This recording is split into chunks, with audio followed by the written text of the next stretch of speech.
So I've spent about 900 plus hours making games with AI now. And if I had to start over again, I would do things a lot differently. Not because everything I did was wrong. I'm actually pretty glad I started the way I did things. It actually showed that I was committed.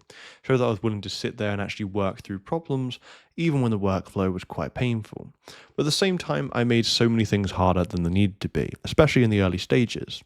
And if someone was starting AI game development now, I definitely wouldn't recommend the way I started it. Basically, when I first started, my workflow was pretty much ChatGPT and Unity, and a lot of copying and pasting. I'd ask ChatGPT for code or for the idea and ask it to put that into code. I'd paste that into Unity, something would break, I'd copy the error message in ChatGPT, it would then give me another version, I'd paste that in there, then something else would break, and I'd basically be copying and pasting 4 or 5, scripts in there, trying to explain what was happening and basically trying to get things to work. And to be fair, as painful as it was, it did actually work. I think literally, like for the first 300 hours out of the 700 plus hours I spent on Scarred Steel, up until the demo, I was doing that, right? I did that and I was able to actually make my first game or first demo for the game with purely doing that. Um, but it wasn't efficient, right? It definitely wasn't clean. And if I'm honest, the last couple of weeks before the demo's release was incredibly stressful. I was staying up late, pretty much till like 2:30 in the morning, or at least the day before the demo, fixing bugs, trying to patch things together, and trying to get the game into a playable state. And honestly, I would not do that again. The biggest issue with ChatGPT at the time was that I couldn't really see the whole project. It only knew what I pasted in, so if I didn't give it the correct context, it would give me a fix that looked correct but didn't actually fit properly into the wider game. So a lot of the time, instead of fixing the root issue, especially when I was in this loop, I would just look to have quick fixes, quick patches, and that works sort of short term, but long term, it was a really big issue. So this is pretty much what I would look to redo if I sort of went back into it.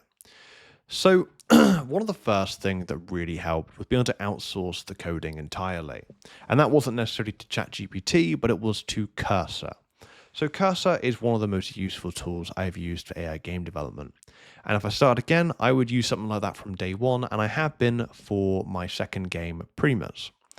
Because effectively it is just outsourcing, right?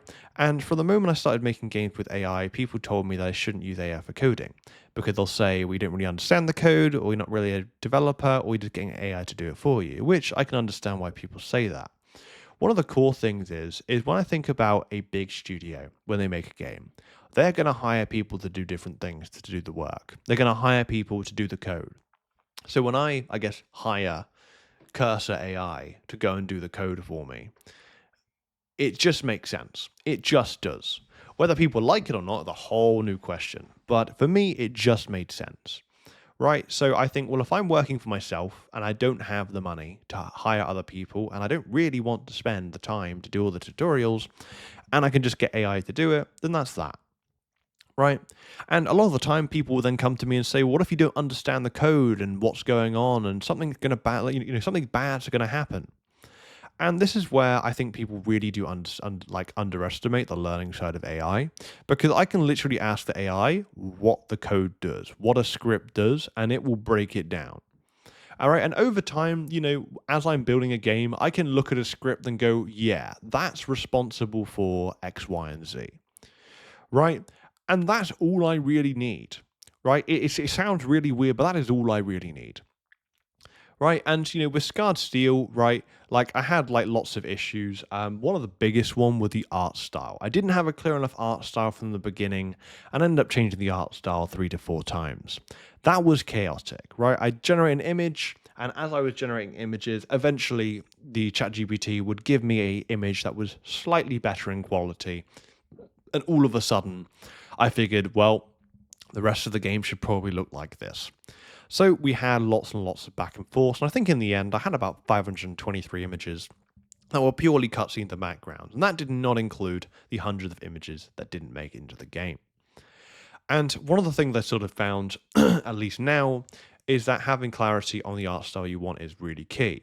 One of the things which can be really useful is if you're trying to get a feel for an art style, just keep making images until you land on one which looks like the art style. Then you can literally do something as simple as get AI to describe that art style, make a custom ChatGPT, put that image in there, put the instructions for that in there.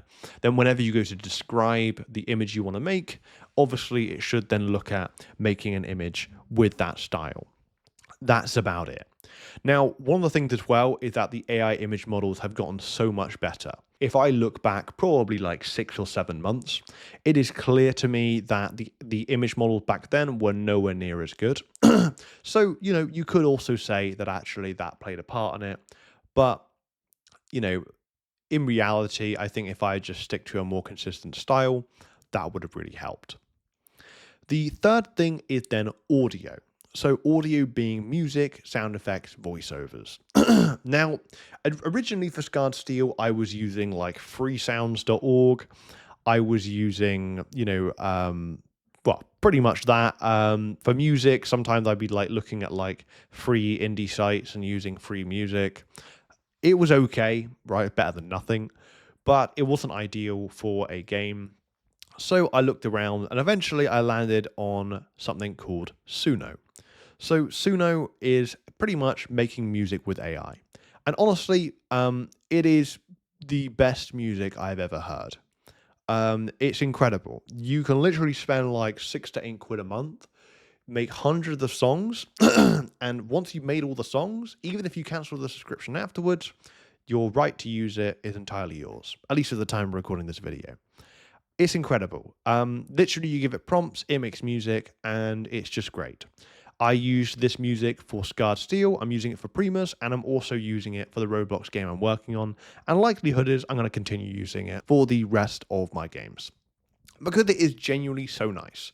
Sometimes I'll literally often listen to this music, while I'm working or in the background, because it's just so cool. If you haven't looked at AI generated music, you really should. And I believe with Suno, you can make a few songs for free as well. The models aren't as good, but they're still good outputs. So that's obviously that. And yeah, generally speaking, I'll sort of ask myself an AI, for this type of game, what sort of music themes would be good? What sort of prompts could I give Suno? It will then give me prompts and I can then put that in, and that's really good. The next thing is then ElevenLabs. So you probably heard about this, but ElevenLabs also does have, not only does it have its whole voiceover stuff, but it does actually have AI sound effects.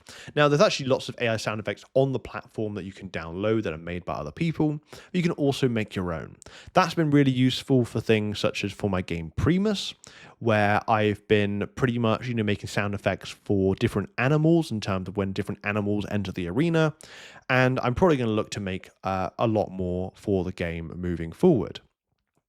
And, for Scarred Steel, again, I use lots of stuff from freesounds.org. I think I did change a few things in the end, but, the sound effects is just such a core part. And I think for Scarred Steel, I would have included a lot more and made them a lot better, but that project is pretty much set in stone now.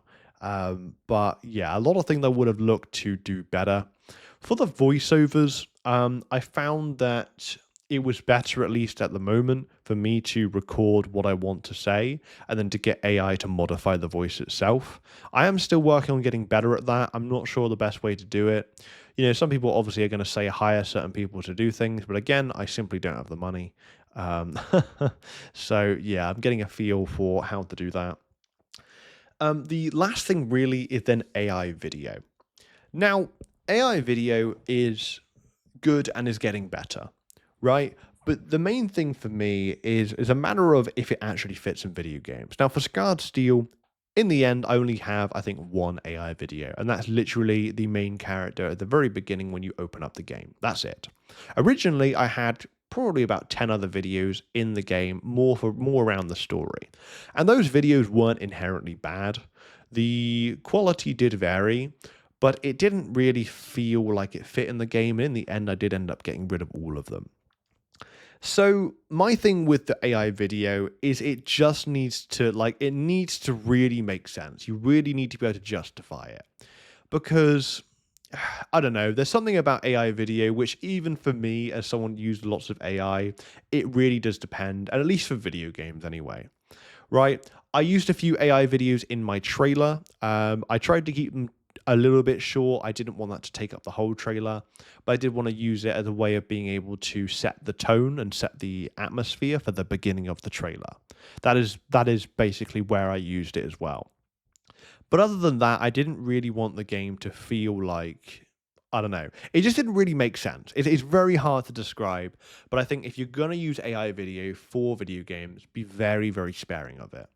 Um, or if you're gonna use lots, you want to be very careful with it. That's pretty much what I will say. Um, but I think overall, what I've sort of learned is that although AI allows you to iterate a lot quicker, it doesn't and you can make things a lot easier. That doesn't make necessarily mean that you should make lots of things, right? And also, a lot of it as well is being able to take the ideas that you have and be able to put them into the games itself, because in reality this is probably the biggest thing which I like about games, or at least making things with AI. And it's the fact that you get to use your creativity. If you outsource the hard and the complicated bits to AI, like the coding, like the image making, like the music, like the sound effects, like the videos, if you will, and you can focus that, and that means you can focus your energy on the ideas, on the creativity. And this is the thing that I try to get across to people, is that if you can describe the idea and the vision you have well enough, at this point in time, AI can do it. Right now, one of the things I haven't actually talked about is I had this person reach out to me about one of their AI models, and I gave it a test, and you were able to not only make images, you were able to isolate the images and turn them into 3D models. I tested this out. It's really cool. Now, whether I look to make a 3D game on Steam in the future, I don't know. Obviously, technically, the Roblox game is a 3D game, and I think you could integrate bits of it into Roblox and even Unity. But the point being is that AI is definitely expanding and getting a lot better. And the way I see it moving is that AI will probably reach a point where it can do a lot. However, the thing is that I don't see that as a worry, because I think the main thing is actually having clarity for the game, for the idea. Because, look, I could make 10 games. Let's say I make 10 games in the next 4 to 5 years. If the games aren't good, if people don't like them, it doesn't matter, right? And people can talk about the whole idea of, oh, AI games are going to flood the market. If people don't like them, they're going to the bottom. They're going to the bottom. It doesn't matter. So this is where, for me, I really am, at least for Primus and for the games I'm making, it is just focusing on the idea, the gameplay loop, what is actually enjoyable, what is going to get people keeping coming back, what makes this game replayable, what gets this game, from somewhere where someone will spend a couple hours on the game to where someone will spend hundreds, maybe even thousands of hours on the game. Questions like that, which are really quite big. So that's what I'm still trying to figure out with what I'm doing at the moment. But that is pretty much what I would say when it comes to AI game development. Honestly speaking, I think if anyone were to start over, it is simply a matter of having clarity and picking the right tools and just knowing what you want from the game. Other than that, it is pretty much patience, going back and forth with AI and having the patience to sit through some of those bits. Because although this is definitely a lot easier than going down the traditional route, that doesn't necessarily mean that the game will do better. So that's what I will say, but hopefully you enjoyed, and I'll catch you soon.